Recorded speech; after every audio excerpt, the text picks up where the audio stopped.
వైఎస్ఆర్సీపీ నాయకుల ఒళ్ళు బొలుపు ఎలా ఉంటుందంటే కనుక మచ్చుకు కొన్ని ఉదాహరణలు చెప్తాను. జగన్మోహన్ రెడ్డి ఏమో డిఎస్పీని బెదిరిస్తాడు, కాకాని గోవర్ధన్ రెడ్డి గాడేమో పోలీసుల బట్టలు ఉడదీస్తా అంటాడు, అంబటి రాంబాబు ఏమో వాళ్ళని తొత్తులు అని మాట్లాడుతూ ఉంటాడు. వీళ్ళ ఒళ్ళు బొలుపు ఎందుకంటే ఇదంతా రాష్ట్రంలో అశాంతిని రగల్చాలి, ఎలాగోలా రెచ్చగొట్టాలి రాష్ట్రాన్ని అని చెప్పి ఒక పక్కన వీళ్ళు ప్రయత్నాలు చేస్తూ ఉంటారు. ఇలాంటి వెధవల్ని ఏం చేయాలి? ఒక మహిళా హోంమంత్రిని పట్టుకొని గుడివాడ అమర్నాథ్ గాడు ఏం మాట్లాడుతున్నాడు? గుడివాడ అమర్నాథ్ గారు ఏరా హోమ్ మినిస్టర్ రీల్స్ చూసుకోవాలా పోయి? ఒక్కసారి ఒక విలేకరు అడుగుతున్నాడు, రాష్ట్రంలో కేసులు ఇలా ఉన్నాయి అని చెప్పి హోమ్ మినిస్టర్ గారు అంటున్నారంటే ఒక్కసారి వినిపిస్తాం మీకు.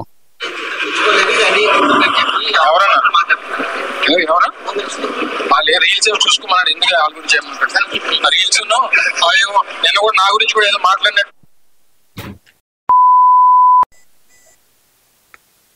బూతుల తట్టును కంట్రోల్ చేసుకుంటా.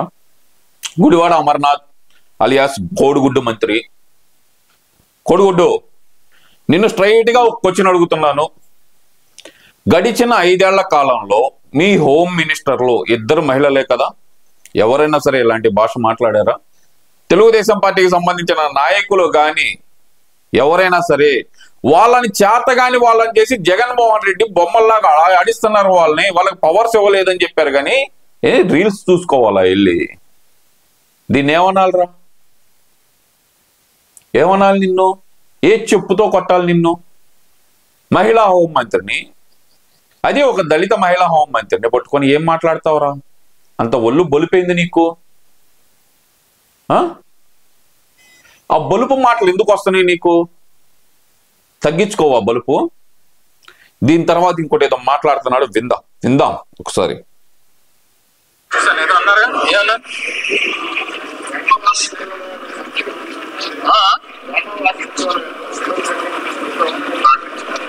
వారు ఎన్నికల ప్రచారంలో చెప్పినటువంటిది రాష్ట్రంలో 20 లక్షల మందికి ఉపాధి కల్పిస్తాం, 20 లక్షల మందికి ఉద్యోగాలు కల్పిస్తాం అనేటువంటిది ఎన్నికల హామీ. 8 ఏళ్ళు పూర్తయిపోతుంది. 2.5 లక్షల మంది వాలంటీర్లు తీశారు. చెప్పుతో కొడతా చండాలపు వెధవ. 2.5 లక్షల మంది వాలంటీర్లు తీసేశారంటున్నావు కదా? మీ నాయకులు ఎవడి సంకనాకటం కోసం, ఎవడి ప్రాభవం పొందడం కోసం వాలంటీర్ల చేత బలవంతంగా రాజీనామా చేపించారు. దీనికి సమాధానం చెప్పగలవా? చెప్పు తెగేదా కొడతా ఇంకొకసారి మాట్లాడితే గనక 2023 ఆగస్టు తోటే గనక FOA అనే సంస్థతోటి జగన్మోహన్ రెడ్డి అంటే అప్పుడు ప్రభుత్వం చేసుకున్న ఒప్పందం క్లియర్ అయిపోతే గనక దాన్ని రెన్యువల్ చేయకుండా వాలంటీర్లని నడి రోడ్డులో నడి సముద్రంలో వదిలేసిన అడ్డగాడిదే జగన్మోహన్ రెడ్డి. వెళ్ళి జగన్మోహన్ రెడ్డిని అడుగు. 5 సంవత్సరాల పాటు వాళ్ళని 5,000 రూపాయల ముష్టేసి, వాళ్ళ మొహాన ముష్టేసి ఎందుకు మనం పని చేయించుకున్నాం, చివరి సంవత్సరంలో వాళ్ళ చేత ఎందుకని మళ్ళీ వాళ్ళ రెన్యువల్ చేయలేకపోయాం మనం అని చెప్పి అడుగుపోయి. ఎందుకంటే జగన్మోహన్ రెడ్డికి తెలుసు మళ్ళీ తను గెలవడు. ఒకవేళ వాలంటీర్ల కనుక కంటిన్యూ అయితే కనుక FOA సంస్థ ద్వారా వాళ్ళు ప్రజల దగ్గర నుంచి సేకరించిన సమాచారం మొత్తం బయటకు వస్తుంది. దాని ద్వారా అడ్డంగా ఇరుక్కుంటామని తెలిసి ఆ అడ్డగాడిదిగా తెలిసే, ఎవరు జగన్మోహన్ రెడ్డి అనే అడ్డగాడిదిగా తెలిసే వాలంటీర్లని రెన్యువల్ చేయలా. కాంట్రాక్ట్ పద్ధతిలో, నామినేషన్ పద్ధతిలో వాళ్ళకి డబ్బులు వేసి ఏ సంస్థ ద్వారా డబ్బులు వేసారు కూడా లిస్టు బయటకు వస్తుంది. తొందర ఎందుకు? FOA సంస్థ చైర్మన్ కూడా ఇరుక్కుంటాడు దీంట్లో. దీని ద్వారా ఒక పరిశ్రమల శాఖ మంత్రిగా నువ్వు ఇరుక్కునే టైం ఉంది. తొందర ఎందుకు? ఇంకా వాగుతున్నాడు, విందాం. 1,000 మంది ఎక్సైజ్ డిపార్ట్మెంట్ నుంచి పనిచేసినటువంటి అవుట్ సోర్సింగ్ సిబ్బందిని తీశారు. ఏంటండి? 2.5 లక్షల మంది వాలంటీర్లు తీశారు. 15,000 మంది ఎక్సైజ్ డిపార్ట్మెంట్ నుంచి పనిచేసినటువంటి అవుట్ సోర్సింగ్ సిబ్బందిని తీశారు. ఏ పద్ధతిలో వాళ్ళని హైర్ చేసుకున్నారో సమాధానం చెప్పగలవా? వాళ్ళకి ఇచ్చిన అపాయింట్మెంట్ లెటర్స్ కానీ కాంట్రాక్ట్ లెటర్స్ కానీ ఏమన్నా ఉన్నాయా నీ దగ్గర? మీ కార్యకర్తలది నీ తీసుకెళ్ళి దాంట్లో పెట్టేసి మీ ఇష్టం వచ్చినట్టు చేసుకోవాలంటే కనుక ఎలా కుదురుతుందమ్మా? ఏపీ బెవరేజెస్ కార్పొరేషన్ అసలు రిజిస్టర్ కాలేదు. దాని ద్వారా 5 సంవత్సరాల పాటు మీరు ఎంత దోచుకున్నారు మొత్తం బయటకు వస్తాయి, కంగారు ఏం లేదు.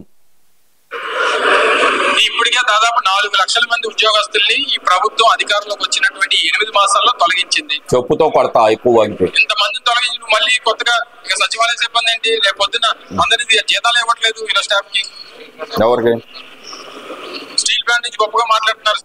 ఎవరికి జీతాలు ఇవ్వలేదురా? ఎవడు చెప్పాడురా నీకు?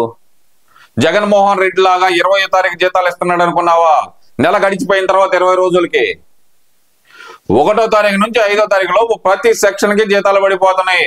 జగన్మోహన్ రెడ్డి దాకా 20వ తారీఖు 25వ తారీఖు ఇవ్వట్లా. తెలుసుకొని ఏడు. వీళ్ళ కుక్క ఏడుపు అంతా ఎందుకంటే అనక రాష్ట్రం ప్రశాంతంగా ఉంది, రాష్ట్రాన్ని ప్రశాంతంగా ఉంచితే ఎలా అని చెప్పి వీడు గోరంట్ల మాధవ్ గాడు కూడబలుక్కొని నోటికొచ్చినట్టు మాట్లాడుతున్నారు. దానికి ఉదాహరణ ఇవాళ గోరంట్ల మాధవ్ గాడు. అంటే ఈ గోరంట్ల మాధవ్ గాడు అంటే మీకు ఎవరో తెలిసినట్టుండదు. మీకు ఉదాహరణ చెప్తాను. బట్టలు ఇప్పుకొని జిమ్ చేసి వీడియో కాల్లో మాట్లాడే ఒక ఎంపీ వాడు మాట్లాడుతున్న భాష ఒకసారి వినిపిస్తాం మీకు. ఆత్మరక్షణ కోసం రాయో రప్పలో కట్టెలో ఏదో ఒకటి మనకు దొరికినది చేతికి దొరికిన వారితో మన ఆత్మరక్షణ కోసం అవతల వాళ్ళని సంపాదన కూడా మనం సిద్ధపడాల్సిన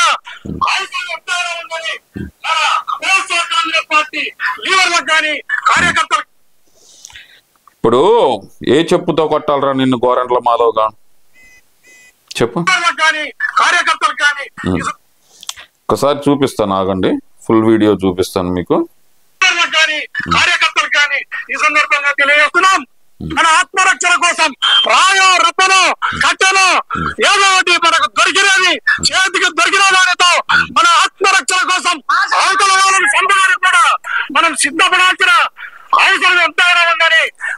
వీడు ఒక ఎక్స్ పోలీస్ ఆఫీసర్ సిఐ. ఈ రోజు ఈ ముండనా కొడుకు చెప్తుంది ఏంది, మీ దగ్గర రాయి పెట్టుకోండి, కర్రలు పెట్టుకోండి, మీ ఆత్మరక్షణ కోసం ఎదుటాలను చంపేయండి, రాష్ట్రాన్ని రావణ కాష్టం చేయండి. పోలీస్ డిపార్ట్మెంట్ మాత్రం ఏడుస్తా నిద్రపోతుందా? ఇప్పుడు కొట్టండి చంపండి అంటూ ఒక మాజీ పోలీస్ మాట్లాడుతుంటే పోలీస్ డిపార్ట్మెంట్ నిద్రపోతుంది అనుకోవాలా ఇప్పుడు? లేకపోతే హోం మంత్రి గారు ఏం చేస్తున్నారండి?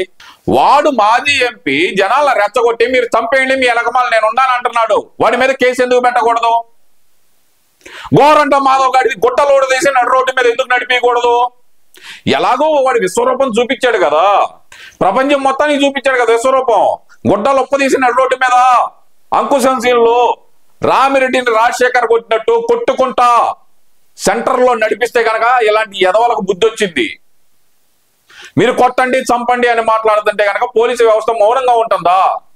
అక్కడే ఉంటారుగా పోలీసులు, ఏం మాట్లాడుతున్నారో బాట్కవు నువ్వు అని చెప్పి స్పాట్ లో చెప్పు తీసుకొని కొట్టినట్టయితే కనుక ఇంకొక నాయకుడు మాట్లాడేవాడు కాదు కదా.